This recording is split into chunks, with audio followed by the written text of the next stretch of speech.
Hello everybody, welcome back in the quantum classes, the finest ages and every way to learn the concept of physics. Everybody, in previous lecture we have already discussed about parallel plate capacitor with dielectric medium. Everybody, from now in this lecture we will going to discuss about spherical capacitor. Okay बच्चों, वैसे तो ये topic spherical capacitor parallel plate capacitor के पहले ही आ जाना चाहिए था, लेकिन बच्चों हमने ये टॉपिक स्किप किया हुआ था. आप प्लेलिस्ट में देख सकते हो, parallel plate capacitor with dielectric medium में हम पहले कर दिया है. हम इसको बाद में इसलिए कर रहे हैं क्योंकि बच्चा फिर आप लोग का डीएम्स आने लगे थे इंस्टा पे कि भैया आप ये वाला टॉपिक भी कवर करवाई दो, जब व्हाट्सअप करवा ही रहे हैं. तो बच्चों देख लेते हैं हम पैरेलल प्लेट कैपेसिटर के बाद क्या capacitance of spherical capacitor. Okay बच्चों, हम यहाँ पे स्फेरिकल कैपेसिटर के बारे में पढ़ेंगे. अच्छा बच्चों, यहाँ पे एक चीज समझ लो ना, मैं आपको यहाँ पे किसी डाउट या किसी भ्रम में नहीं रखना चाहता हूँ, कोई इल्यूजन में नहीं रखना चाहता हूँ, कोई झूठ नहीं बोलना चाहता हूँ. ये बच्चा टॉपिक हमने लास्ट में इसीलिए रखा, या फिर मैं इसीलिए इस टॉपिक पे वीडियो नहीं बना रहा था क्योंकि ये टॉपिक उतना इंपॉर्टेंट नहीं था as compare to parallel plate capacitor and parallel plate capacitor with dielectric medium. जो हमने पढ़ा था ना, समांतर पट संधारित्र, और दूसरा लेक्चर समांतर पट संधारित्र परावैद्युत माध्यम युक्त, उनके कंपैरिजन में, वो तो टॉपिक के कंपैरिजन में ये टॉपिक बहुत छोटा पड़ जा रहा था, इसलिए हम इस पे फोकस नहीं कर रहे थे. लेकिन बच्चा आपने कहा था कि भैया इस पे भी आप भैया आप इसको भी आप पढ़ा दो, तो हम पढ़ा रहे हैं. ऐसी बात नहीं है कि बिल्कुल भी इंपॉर्टेंट नहीं है. मैंने कहा इंपॉर्टेंट, इसकी इंपॉर्टेंस थोड़ी कम है, लेकिन इंपॉर्टेंस तो है ना, कम हो चाहे ज़्यादा हो. बोर्ड में आ गया, अगर बोर्ड एग्जाम्स में आ गए तो वही आपके लिए सबसे ज़्यादा इंपॉर्टेंट है. तो बच्चा देख लेते हैं, बहुत ही सिंपल सा कॉन्सेप्ट है. अगर आपने प्रीवियस लेक्चर देखा हुआ है, अगर आप शुरू से इस प्लेलिस्ट में मेरे साथ जुड़े हुए हो, तब तो आपको बिल्कुल भी टेंशन नहीं लगेगा. ओके, बिल्कुल आसानी से आप कर लोगे, बहुत सेवरी वे में, दिलकश अंदाज में हम इसको खत्म कर देंगे. तो बच्चों जैसे कि नाम से भी चल रहा है कि स्फेरिकल क्या है, कंडक्टर है या कैपेसिटर है.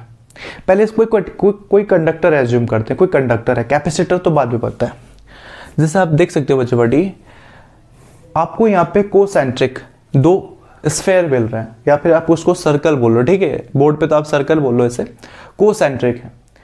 फिलहाल बच्चों ये जो आपको बाहर में पर्पल कलर वाला जो आपको स्फेयर मिल रहा है या फिर आपको सर्कल मिल रहा है, उसे आप भूल जाओ.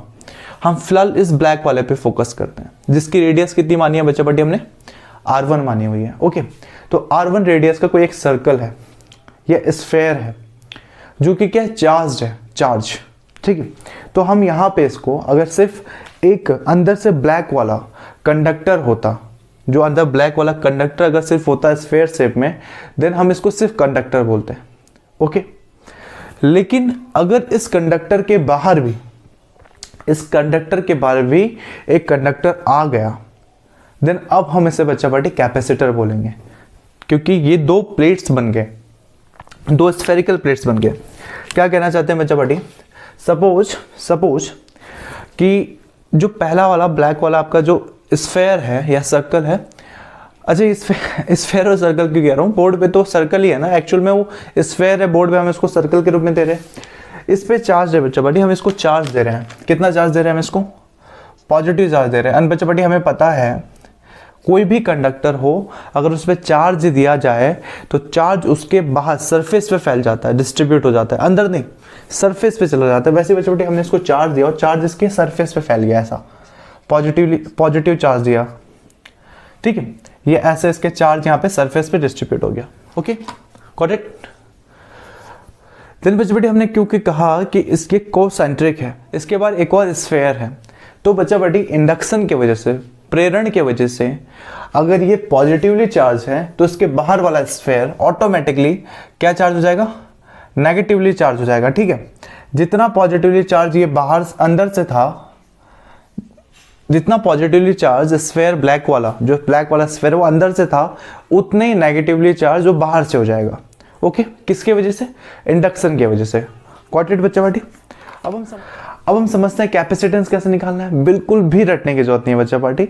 अगर आप शुरू से मैंने कहा था ना, अगर आप शुरू से देख रहे हो तो आपको बिल्कुल रटने की जरूरत नहीं, आपके दिमाग में कॉन्सेप्ट होगा, रटने की जरूरत नहीं है. क्या है, हमें क्या निकालना है, कैपेसिटेंस निकालना है ना. क्या होता है कैपेसिटेंस, क्या होता है बच्चा, C होता है, और C इक्वल क्या होता है, Q/V. मतलब बच्चा कैपेसिटेंस निकालने के लिए Q और V का पता होना जरूरी है.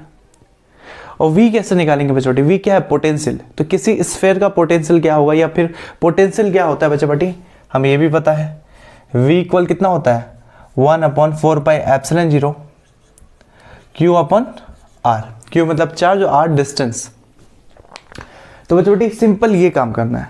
क्या करना है, हमें पहले निकालना है V पोटेंशियल, और पोटेंशियल की वैल्यू पुट कर देना C के फॉर्मूले में। C equal Q upon V में जो V है उसमें पोटेंशियल की वैल्यू हम पुट कर देंगे। सिर्फ इतना सा काम है बच्चा बेटी, रटने की कोई जरूरत नहीं है, बहुत सिंपल कॉन्सेप्ट ही है। ओके, तो पहले क्या करना है, हमें V निकालना है, पोटेंशियल लिखना है, और देन पोटेंशियल के बाद हमें उसको कैपेसिटेंस के फॉर्मूले में पुट कर देना है। ओके ओके बच्चे बेटी, तो समझते हैं।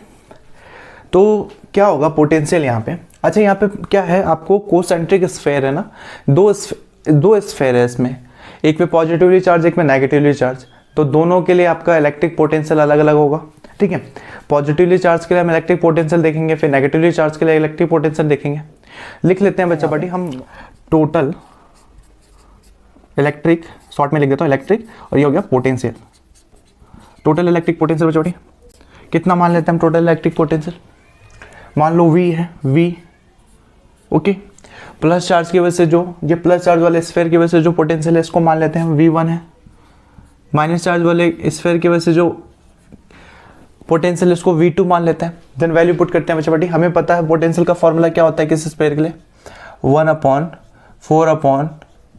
1/4πε0 charge upon distance. Okay, put करते हैं यहाँ पे, क्या हो जाएगा, V इक्वल V1 की वैल्यू क्या है बच्चा बेटी, 1/4πε0। V1 मतलब पहले स्फेयर की बात हो रही है, पहले वाले स्फेयर, तो पहले वाले स्फेयर की देखो आप कितना है इसका रेडियस, R1 है। देन यहाँ पे हम क्या रख देंगे R की जगह पे, तो ये हो जाएगा बच्चा बेटी Q अपॉन R1। और ये कैसा चार्ज है बच्चा बेटी, ये पॉजिटिवली चार्ज है, धनावेशित है पूरी तरह से, तो ये होगा प्लस Q। ओके, यहाँ पे आप लिख सकते हो प्लस Q। प्लस Q को पता है ना, लिखो या ना लिखो प्लस का कोई ज़्यादा फर्क नहीं पड़ता, प्लस को ना भी लिखो तो चलेगा। देन बच्चा बेटी ये हो गया आपका V1। ओके, देन V2 देखते हैं बच्चा बेटी सेकेंड स्फेयर के लिए, ये पर्पल वाला स्फेयर देखो तो उसके लिए क्या हो जाएगा, 1/4πε0 Q अपॉन R। डिस्टेंस कितना बच्चा बेटी, इसका रेडियस देख सकते हो, इसका रेडियस कितना है, R2 रखा हुआ है, R2। तो यहाँ पे बच्चा बेटी हम रेडियस पुट कर देते हैं, क्योंकि R2। लेकिन बच्चा बेटी यहाँ पे समझने वाली चीज़ ये है कि पहला वाला स्फेयर पॉजिटिवली चार्ज था, सेकंड वाला नेगेटिव है, तो पहले वाले के लिए चार्ज हमने प्लस Q रखा, तो सेकंड वाले के लिए चार्ज क्या हो जाएगा बच्चा बेटी, ऑब्वियस सी बात है नेगेटिवली चार्ज है तो क्या हो जाएगा, माइनस Q। हो गया माइनस Q। यही पे बच्चा बेटी समझे, कंफ्यूज यही होते हैं बच्चा लोग।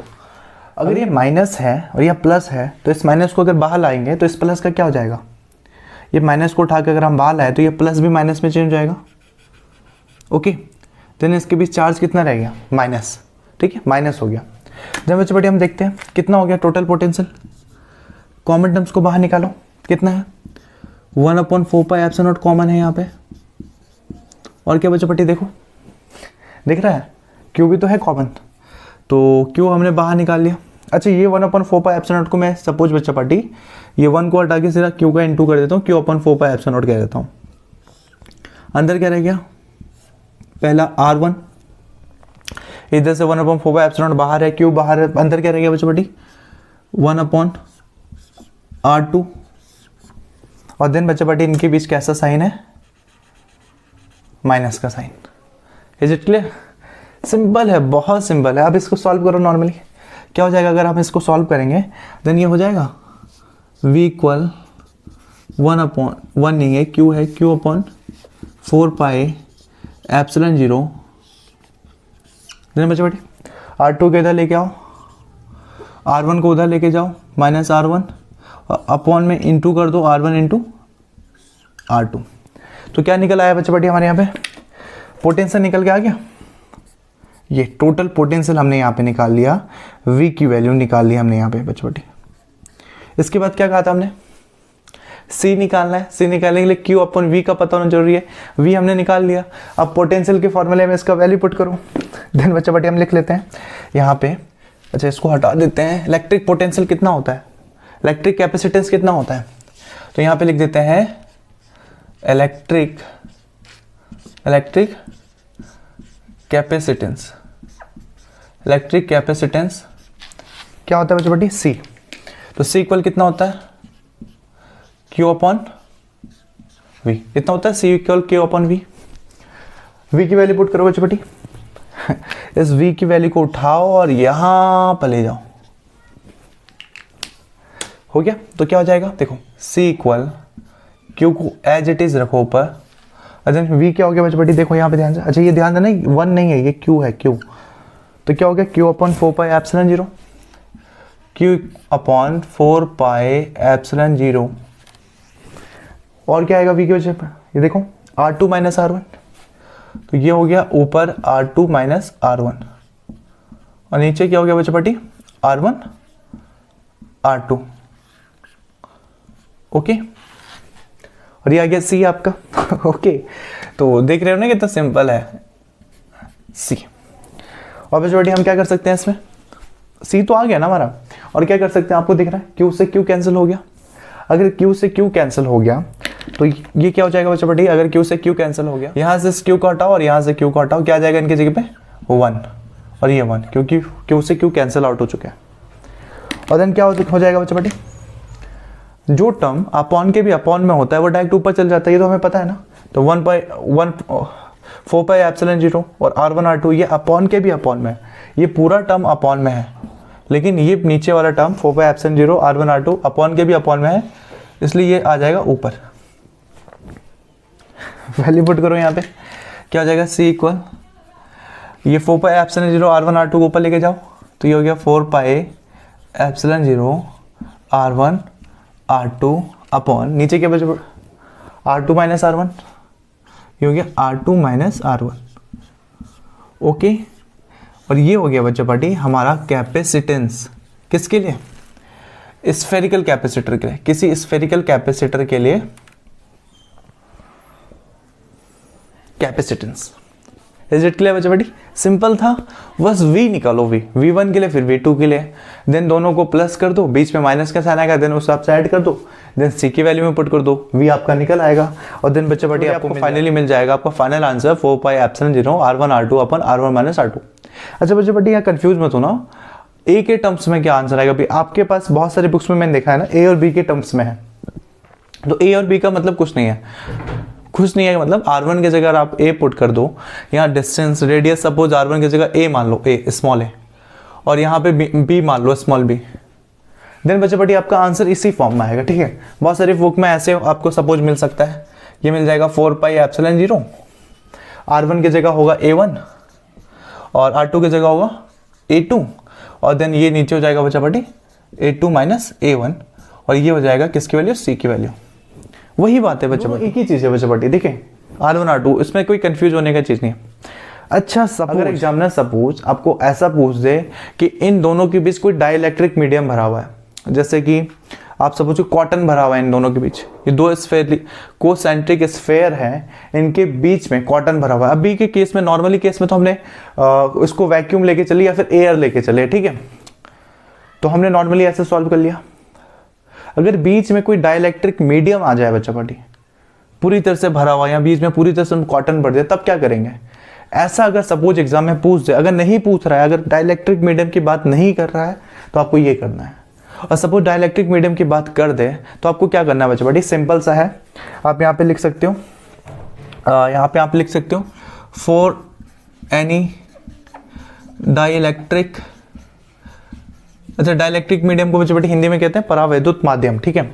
फॉर एनी डाइइलेक्ट्रिक मीडियम को शॉर्ट में मैट लिख देता हूँ, क्या हो जाएगा बच्चे बेटी, for any dielectric medium, simple सा, सारा फॉर्मूला सेम रखो आप, क्या रखना है, C equal 4 pi epsilon 0 R1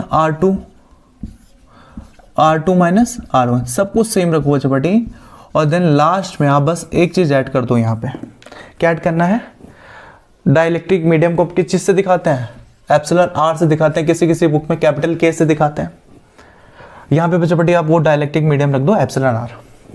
simple है ना, अगर डाइइलेक्ट्रिक मीडियम के लिए पूछा तब, नहीं पूछा तो आपका सिंपली यहाँ पे भी काम बन रहा है, ओके। और डाइइलेक्ट्रिक मीडियम के लिए बच जाए तो यहाँ पे एप्सिलॉन R या फिर K रख सकते हो।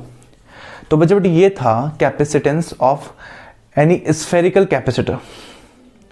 तो बच्चे बेटी अभी के लिए इतना ही, मिलते हैं अगले लेक्चर में।